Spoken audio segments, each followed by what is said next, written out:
system in our state, and this is the Bihar Right to Public Grievance Redressal Act. And this act was passed by our state legislature in the year 2015, and we started its enactment in the year 2016. We took a year to start its implementation because we had to put the infrastructure in place, we had to put the manpower in place. So we were completely prepared when we actually launched the system. And the basic idea behind this legislation was we wanted a system of grievance redressal which is more sensitive, more responsive, and also the authorities who are involved in redressal of the grievances should be held accountable for what they are doing. So with this in mind, we introduced this legislation, and it's a system of redressal of grievances of the common people through a process of hearing, because we give a right of hearing to the people over the grievances that they have lodged. And the hearing is conducted by the Public Grievance Redressal Officer in the presence of the complainant. And the time period that is allotted for the redressal of the grievances is 60 working days. So this law has actually created a dedicated system, and this is an independent platform, it's a neutral platform. Because as we see in most of the grievance redressal system, the grievance actually goes back to the department from where it has come up. But in our case, it goes to a neutral entity who hears the grievances and then passes a reason order depending on the facts and the evidences. So the Bihar Right to Public Grievance Redressal Act guarantees three different types of rights to the citizens. One is we provide the right of hearing to the citizen over the grievances that he has lodged, and then we provide him an opportunity of redressal. And also the decision that has been taken over the complaint that he has filed is mandatorily communicated to the complainant.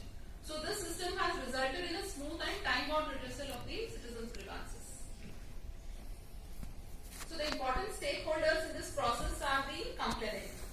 In this system, an individual can file a complaint, or maybe a group of citizens can file a complaint, because we have certain grievances where people at large may be involved, like for example it may be pertaining to repair of a road, construction of a road, or a bridge for that matter. So in that cases, even a group of citizens can also file a grievance. And then the most important person is the Public Grievance Redressal Officer. He is an independent platform. He is specifically meant for only this purpose, and he hears the grievances related to all the departments. It is like a single roof under which we hear complaints pertaining to all the departments. He is the person who conducts the hearing, and then he passes an order based on the facts and evidences of the cases. And to ensure that the people can file their grievances with ease, we have ensured that we have Public Grievance Redressal Officer at the level of subdivisions, we have at the district level as well as at the department level. So in the state of Bihar, we are having 141 Public Grievance Redressal Officers in the entire state. And then the public authority, these are the officers of the different departments of the state government. They are actually the people who are supposed to redress the grievance of the public. And the public authority is present when the Public Grievance Redressal Officer conducts the hearing, and they are supposed to come with the reports and redress the grievance of the public when the hearing takes place. So in this process, I'll just read out the definition of complaint as laid down in our Act. Complaint means any application made by a citizen or a group of citizens to a Public Grievance Redressal Officer for seeking any benefit or relief relating to any schemes or programs or services run in the state by the state government, or in respect of failure or delay in providing such benefit or relief, or regarding any matter arising out of failure in the functioning of or violation of any law, policy, service, program or scheme.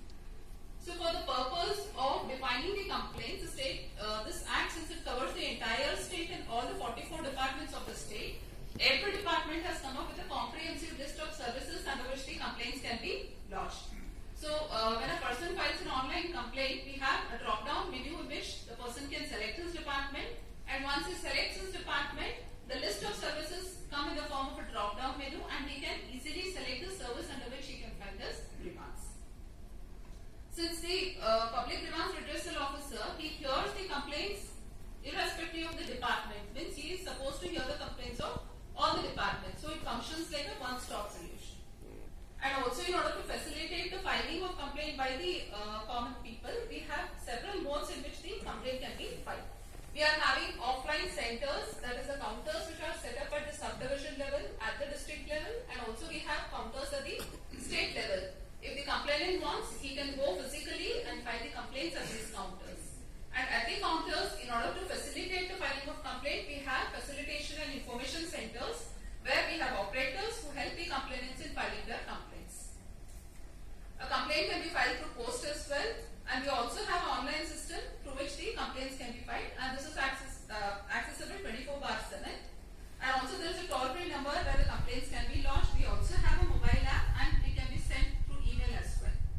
So all the complaints are digitized, and once the complaint is filed, 18-digit unique code is generated, and the complainant can track his complaint with the help of this unique ID. This is a screenshot of the online complaint filing. In this, it is very easy for the, I don't know whether it is clearly visible or not. I would just like to highlight some points that an individual or a group of citizens can file a complaint, and the complainant can select the department in which he wants to file his complaint, and once he selects his departments, the services come down in the form of a drop-down menu in which he can select this service. And we do not ask for many mandatory columns in which the complainant has to register his complaint. Once the complaint has been filed, the notices are issued to the public authority. The public authority, as I already explained, is the officer of that particular department against whom the complaint has come up. For example, if somebody has a grievance regarding electricity bill, then the public authority is the executive engineer of the electricity department. So once the complainant has filed the complaint, immediate notice is sent to the concerned public authority. The time and date of hearing is communicated to him, and when the complainant has filed the complaint, the time and date of hearing is already communicated to him. So now the public authority also knows the time and date of hearing and the place of hearing. The complainant is also aware about it. So on the date of hearing, the complainant and the public authority are present during the course of hearing. And when the hearing is conducted with the public grievance redressal officer, the public authority's presence is mandatory during the process of hearing, but the presence of complainant is not mandatory. And if the public grievance redressal officer feels that he needs to call any other officer during the course of hearing, he is free to do so. So this is actually a picture of actual hearing that takes place. Hearing is conducted with the public grievance redressal officer in the presence of the public authority, which is mandatory, and the complainant may or may not be present. But actually, when such a type of hearing takes place, the complainant has a sense of satisfaction because he sits face to face with the officers of the department from where the grievances actually come up. In certain systems where it was very difficult for him even to approach these officials, now he can find that he is sitting face to face with such public authorities, and he is given an opportunity to present his case. The public grievance redressal officer hears both of these people on the stipulated date of hearing, and then whatever facts and evidences are presented to him, he passes a reasoned order depending on that. So it has led to a sense of power parity among the common citizens. So reasoned order is passed, and then as the Act already has laid down that the decision that is taken by the public grievance redressal officer, this has to be communicated mandatorily to the complainant. So once the order is passed, it is communicated to the complainant, and also we are having two levels of appeal, the first appeal and the second appeal. If the complainant is not satisfied with the order of the public grievance redressal officer, he can go in for filing a first appeal. And if he doesn't get satisfied with the order of the first appellate authority also, he can go in for a second appeal. And when the orders are passed, we have a system where we capture the satisfaction of the complainant as well. So this is the entire redressal process, which I have just summed up in the form of a diagram.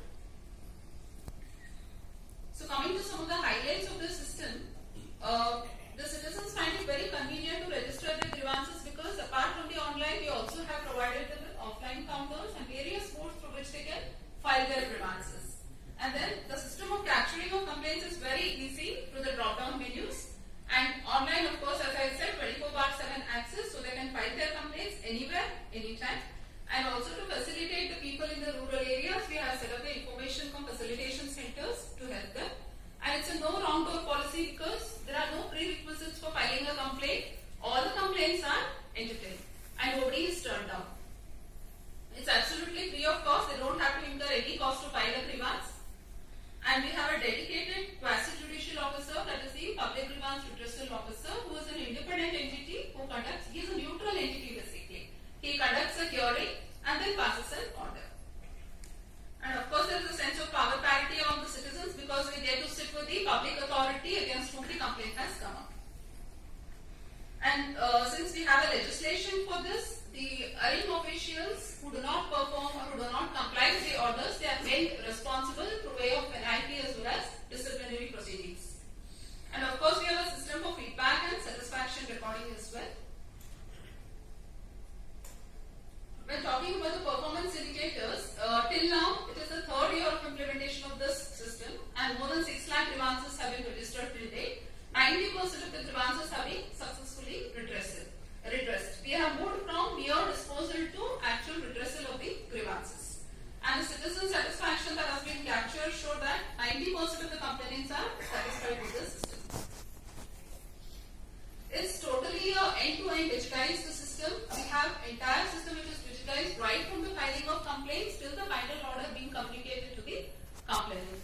And another important thing is we use digital signatures at all the stages in the system.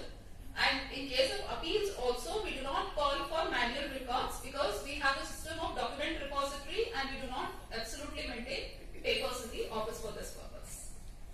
And also because since we capture all the data, we have undertaken a lot of data analytical exercises, and because of this we are able to really make out which are the departments in which large number of complaints have been registered, like 24% of the complaints are related to land related complaints, and then 15% are police related and 11% are related to rural housing. These are those complaints where people are at a cutting edge. And apart from the department also we have analyzed which are the services in which more number of complaints are being lodged. So when we actually look at these figures, we come to know that in Bihar the land disputes constitute the majority of the complaints. Because of this data analytics, we are able to tell the geographical concentration of the complaints, distribution across the socioeconomic categories, so on and so forth. And because of this data analytics, we have also been able to conduct systematic analysis of the grievances as to why these are arising, why this particular department is having a large number of grievances, why this particular service is inviting large number of grievances, and the departments are given all this feedback and the departments have started working on it so that the aim in the long run is to reduce the number of grievances actually. And we have a very robust system of monitoring. There is a mission mode in which we monitor these cases. We actually monitor the presence of the public authorities in the hearings because we consider that the public authority is the main functionary who is supposed to resolve the grievances of the public and is the most active person in this entire system. The absence of the public authorities has invited disciplinary actions in majority of the cases. So the public authorities are sensitized from time over again that they have to be present in hearing and they have to be sensitive towards the redressal of the grievances of the people. We also monitor the timelines being met or not, and also we have a system wherein we assess the quality of the orders. If the quality of the orders are not found to be satisfactory, then we have a provision of review of the orders by the public grievance redressal officers, and of course we capture the complainant's feedback also. And we have dashboards at various levels like the district magistrates and the departmental secretaries. Having a look at their dashboards, they come to know what are the type of complaints coming up in their department, at what level are they pending, what are the efforts being done by the departmental officers or the field officers in order to redress these complaints. So they have an entire system wherein everything is being exhibited through their dashboards. And of course we have a mission called the Bihar Prashasnik Sudhar Mission Society, which is continuously monitoring the disposal of these cases. And we have a lot of independent studies have been taken up by various organizations and they have rated us very high when it comes to the implementation of the system. We also have a dedicated and citizen-friendly infrastructure in order to facilitate the citizens in filing the complaint. So now whenever we take the feedback from these people, we have come to know that the lodging of grievances is no more a difficult task for the people, but rather it has become a good experience for the people when they come to the offices to file their grievances. And since we have a dedicated system, we have taken a lot of care in conducting regular capacity building exercises for the public grievance redressal officers.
and then depending on the facts and evidences, the orders are passed, and the main aim of our system is not mere disposal, but we actually aim at redressal. But as in the first session, the Honorable Minister was telling sense of satisfaction that comes. So it depends on what is the sort of complaint and the way in which it has been redressed. And finally, the satisfaction of the complainant is also recorded. And because of the data analytics, we are able to do a systematic analysis of the grievances that are being filed, and that has led to a lot of systemic changes in the departments as well. And finally, one thing that has happened is the faith of the common man in the system has improved. And sir, as I was mentioning, we are also integrating our grievance redressal system with the CP branch system. So our NIC has already